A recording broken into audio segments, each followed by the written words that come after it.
دفعہ انگلی کے اشارے سے ابو لہب نے کہا تھا نبی پاک کو آپ کا ہاتھ ٹوٹ جائے، اللہ نے فرمایا تبت یدا ابی لہب و تب، تو کہتا ہے میرے نبی کا ہاتھ ٹوٹ جائے تیرے دونوں ٹوٹ جائیں گے۔ اور سنو ابو لہب کا حال کیا ہو۔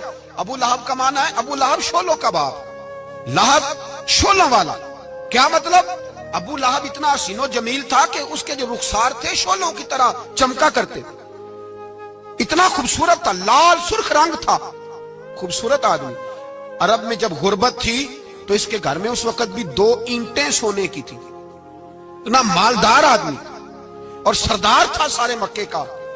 لیکن نبی پاک کی بے ادبی کی، تمہیں پتہ ہی نہیں کہ رب دنیا میں سب سے زیادہ ناراض ہی اس سے ہے جو اس کے رسول کا بے ادب ہے، سب سے زیادہ ناراض ہی اسی سے۔ ابو لہب نہ گیا بدر کے موقع پر، ڈر گیا، کہنے لگا میں نے نہیں جانا، مکے میں رہ گیا، نہ گیا جہاد کے لیے، مسلمانوں کے خلاف نہ نکلا۔ لوگوں نے بڑا اس کو لان تان کیا، لیکن کہنے لگا میرے خرچے پہ 4-5 بندے لے جاؤ، میں نہیں جاؤں گا، پیچھے رہ گیا۔ لوگ کہنے لگے بچ گیا، لیکن اس کے جسم کے اندر ایسی بیماری نکلی کہ ریشے سے بھر گیا سارا وجود، ریشے۔ اس کے بچوں نے لے جا کے ابو لہب کو پیچھے ایک حویلی تھی مکے کے باہر، اس میں بند کر دیا، چیختا تھا چلاتا تھا، بند کر دیا اس کو لے جا کے وہاں پیچھے۔ اور جب اس کو بند کر دیا کمرے میں تو چلاتا تھا، چیختا تھا، کوئی مجھے بچاؤ، کوئی پانی پلاؤ۔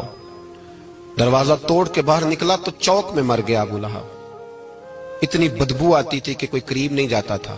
چوک میں لاش پڑی تھی، یہ ہے میت کسی بے ادب کی، منہ دکھانے کے قابل نہیں، ان کے دشمن پہ لعنت خدا کی، رحم پانے کے قابل نہیں ہے۔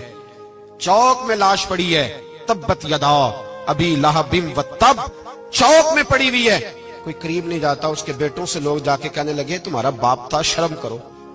ایک ملازم کو پیسے دیے اس کے بیٹے نے، کہا گڑھا کھودو اور میرے باپ کو رسی کے ساتھ پکڑ کے اس میں پھینک دو۔ ایک گڑھا کھودا مکے کی گلی میں اور رسی کے ساتھ پکڑ کر، رسی کے ساتھ باندھ کر، اس کی ٹانگ کو گھسیٹ کر اس گڑھے میں ڈال دیا، اوپر سے مٹی ڈال دی، بدبو کا وہ ڈھیر بند کر دیا۔ ابو لہب مکے کا سردار تھا، پر جانے کہاں مردود دفن ہے۔ لیکن میانی صاحب کے قبرستان میں جاؤ، میانی صاحب کے قبرستان میں وہ علم الدین جسے اپنا نام بھی نہیں لکھنا آتا تھا، ہزاروں لوگ روزانہ اس کی۔ یہ کس طرح ہو سکتا ہے میں اس کو کہوں مجھے اپنے گھر بلا اور وہ بلائے نہ؟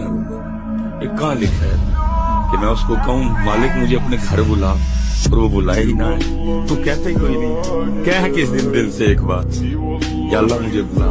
کسی کو پیسے کا مان ہے، کسی کو کسی چیز کا مان، یہ مان منہ نکال کے کہنا، یہ مان منہ نکال کے کہنا یا اللہ مجھے بھی تو بلانا ہے، دیکھا بلاتا ہے کہ نہیں بلاتا ہے۔